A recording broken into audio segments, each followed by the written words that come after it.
उत्तर प्रदेश की राजनीति अक्सर चर्चा में बनी रहती है। लखनऊ में कुछ ऐसा ही देखने को मिला।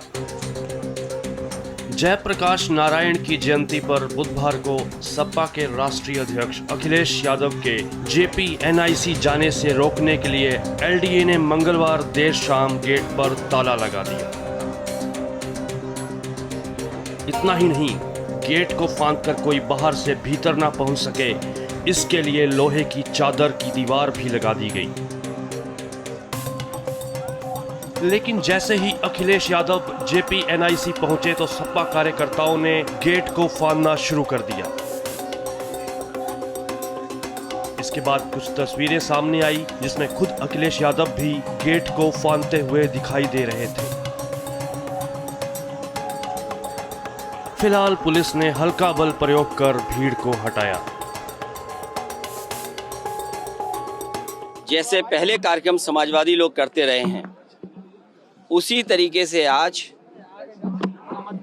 जयप्रकाश जी को संपूर्ण क्रांति के नायक के जन नायक नेता के लिए हर वर्ष हम लोग आज की तारीख में आते थे।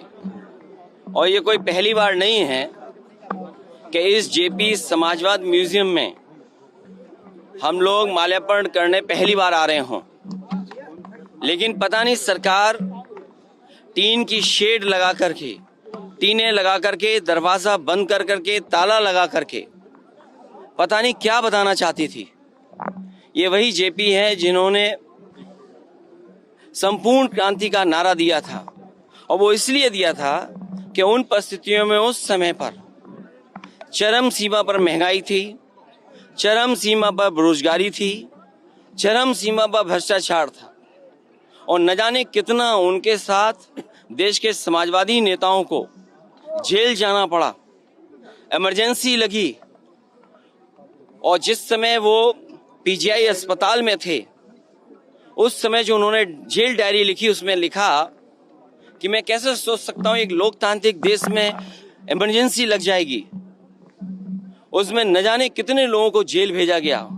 इस सरकार को लोगों से वसूलने का पैसा, याद होगा आपको, एक समय सरकार कानून लाई थी कि जो पब्लिक प्रॉपर्टी का नुकसान होगा वो उस व्यक्ति से वसूला जाएगा।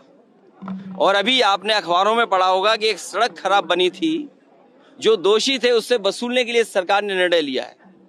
आज जो जेपी एनआईसी बर्बाद हो रहा है, समाजवादियों का म्यूजियम बर्बाद हो रहा है, या आपका ये गोमती का रिवर फ्रंट बर्बाद हो रहा है, तो कहीं ना कहीं सरकार को इसकी भी भरपाई करनी चाहिए। और जो बुलडोजर लेकर के घूमते हैं, कम से कम उन्हें अपने वेतन से भरपाई करनी चाहिए इसकी।